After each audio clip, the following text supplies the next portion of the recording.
Hello नमस्कार दोस्तों, कैसे हो? बढ़िया होंगे सब, आशा करता हूँ। और राजस्थान करंट अफेयर क्लास, जो कि महत्वपूर्ण क्लास आपके लिए साबित होती है।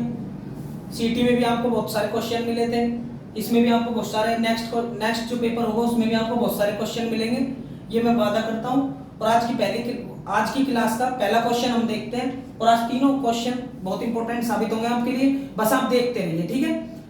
अब हम बात करते हैं पहले क्वेश्चन की। राजस्थान में 29वें अंतरराष्ट्रीय ऊंट महोत्सव के दौरान मिस मरवण का खिताब किसने जीता है? तो मैं आपको बता देता हूँ। देखो, ये मिस मरवण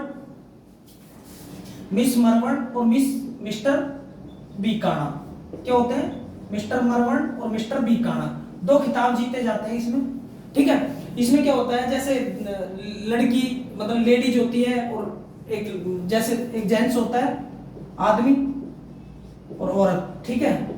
और ये दोनों को एक खिताब मिलता है, समझ रहे हो? ये दोनों को एक खिताब मिलता है, मिस मरवण का और मिस बीकाणा का। अब हम बात करते हैं कि यहाँ पर 2023 में 29वां है, 2023 में, ठीक है। 2023 में ये मिल रहा है 29वें अंतरराष्ट्रीय ऊंट महोत्सव। मैं सारी चीजें बताऊंगा, कौन सा कहां पर होता है, क्या कहां पर होता है। उससे पहले हम देखते हैं 2023 में मिस मरवण का खिताब किसको मिला है। तो आपको बता दें, तो कॉमर सिद्ध है, उनको मिला है, ठीक है। अब हम बात करते हैं आगे की, इसका स्क्रीनशॉट लेना।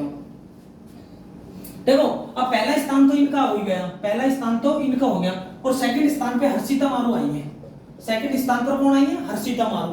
अगर हम बात करते हैं मिस मरवण की, जो सबसे पहले मिस मरवण थी, मिस मरवण, जो कि 2000 में स्टार्ट होता है ऊंट महोत्सव, वहीं से स्टार्ट हो जाती है। लेकिन अब आप कहोगे कि सर 29वां कैसे है? तो मैं आपको बात बता देता हूँ। ये वाला इनका सिस्टम होता है अलग अलग, कभी लगता है कभी नहीं लगता है, तो उस हिसाब से इनका सीक्वेंस थोड़ा सा चेंज हो गया है, ठीक है ना। और अब मैं बात बता दें 2023 में तो अब की बात जनवरी में हुआ है, और ये जनवरी 9 और 10 को लगता है क्या? ऊंट महोत्सव, ठीक है। और ऊंट महोत्सव का आयोजन होता है बीकानेर में। कहां पर होता है? बीकानेर में ऊंट महोत्सव का आयोजन होता है, और बीकानेर के Karni Singh stadium, doctor Karni Singh stadium में इसका आयोजन हुआ है, ठीक है ना। और ये 29वें अंतरराष्ट्रीय है। अब मैं आपको बताऊंगा, जो पिछला हुआ है वो पिछला 28वां हुआ है। कौन सा हुआ है? 28वां हुआ है। तो 28वां कहां पर हुआ है? तो मैं बता देता हूं आपको, 28वां बीकानेर में हुआ है, ठीक है ना। बीकानेर में ही होता है ऊंट महोत्सव। ऊंट महोत्सव कहां पर होता है? बीकानेर में ही होता है। इसमें आपको सोचने की ज्यादा जरूरत नहीं है, ठीक है ना। अब हम बात करते हैं कि 28वां अंतरराष्ट्रीय महोत्सव था ऊंट महोत्सव, ये जनवरी 9 और 10 जनवरी को होता। लेकिन ओमिक्रॉन, आपको पता होगा, एक वेरिएंट आया था ओमिक्रॉन। किसका वेरिएंट? कोरोना का। किसका? कोरोना का वेरिएंट आया था 2022 में। तो इसकी वजह से स्थगित होकर मार्च 2022 में इसको कब किया था? मार्च में किया था, ठीक है ना। इसको मार्च में आयोजित किया था, और 28वां था बीकानेर में। अब हम करते हैं ऊंट की कुछ बहुत सारी बातें हम यहाँ पर करेंगे। आज ये प्रश्न आपके लिए बहुत इंपॉर्टेंट होगा। इसमें से आपको 10-20 क्वेश्चन ऐसे मिलेंगे जो आपके दिमाग में फीड होने लायक होंगे, ठीक है ना। अब हम बीकानेर की बात करेंगे, और बीकानेर में बहुत सारी चीजें। उससे पहले हम देखेंगे ऊंट की खासियत क्या क्या होती है, ऊंट को हमने कहा इंपोर्टेंस। अब इसका स्क्रीनशॉट ले लो, ठीक है। मिस मरवण लिख लिया आपने, और मिस बीकाणा लिख लिया। अब हम बात करेंगे मिस बीकाणा, जो कि पिछले वाले थे और अब के वाले हैं, ठीक है ना। पिछले वाले थे और अब के वाले हैं मिस बीकाणा,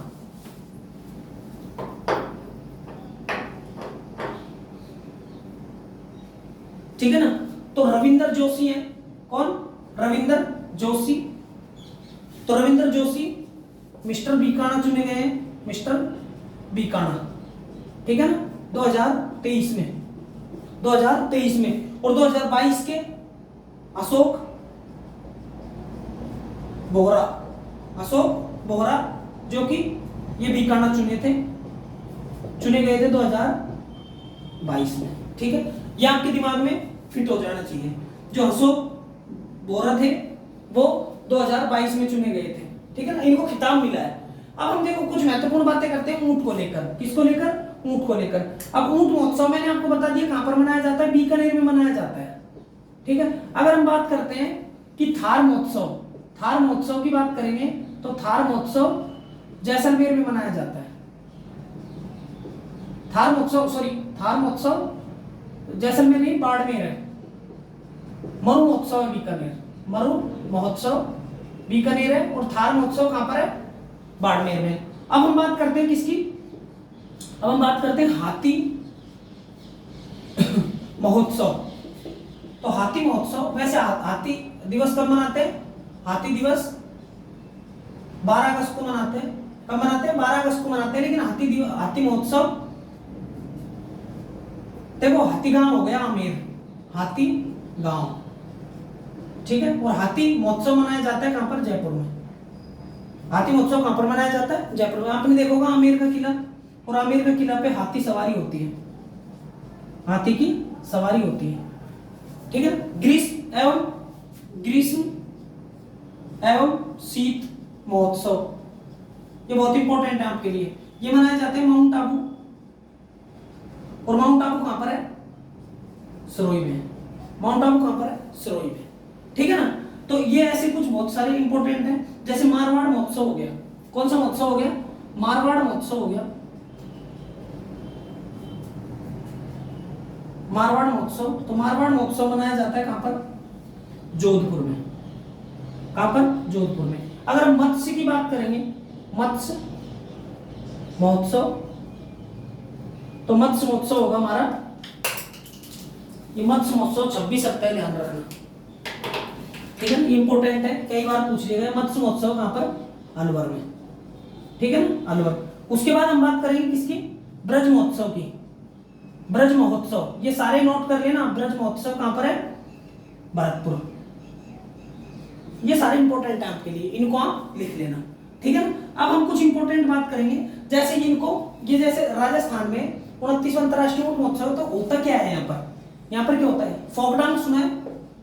फोक डांस, इसमें क्या होता है? देखो राजस्थानी ड्रेस पहनकर, और देसी विदेशी पर्यटकों को, देसी विदेशी पर्यटकों को आनंदित करना,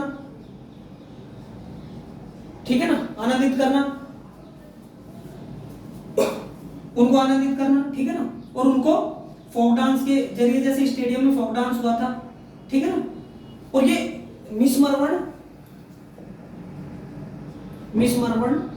एवं मिस्टर बीकाना, मिस मरवण एवं मिस बीकाना आकर्षण का केंद्र होते हैं। आकर्षण का क्या होते हैं? केंद्र होते हैं। किसके लिए? ऊंट महोत्सव के लिए, ठीक है ना।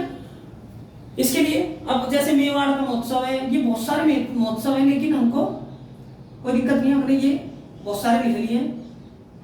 अब हम नेक्स्ट क्वेश्चन की ओर चलते हैं, ठीक है ना। उससे पहले आपको मैं ऊंट के बारे में कुछ बता देता हूं। ऊंट बचा है हमारे पास, इनको हटाकर,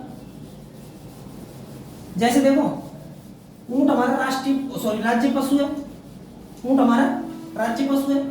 तो 30 जून 2014 को ऊंट को दर्जा दिया गया, ठीक है ना। एक बात, ऊंट में जो रोग होता है उसका नाम होता है सर्रा। एक ये दूसरी बात, ये इंपॉर्टेंट है आपके लिए, ठीक है ना। अब हम बात करते हैं कि ऊंटों का मेला, तो मैं बता देता हूं, पुष्कर जी के लगता है। पुष्कर जी कहां पर है? अजमेर में, ठीक है। रेगिस्तान का जहाज के नाम से जानते हैं इसको, रेगिस्तान का जहाज। और एक बात और बताते हैं, ऊंट 7 और 8 दिन तक, एक सप्ताह पानी पिए बिना रह सकता है, ठीक है ना। अब हम बात करते हैं ऊंटों का मेला कहां लगता है? पुष्कर अजमेर में लगता है। अब देखो ऊंटों के देवता की बात करते हैं। ऊंटों के देवता तो कौन है? पाबू जी है। कौन है? ऊंटों के देवता पाबू जी हैं। मैं आपको बता देता हूं, मोहम्मद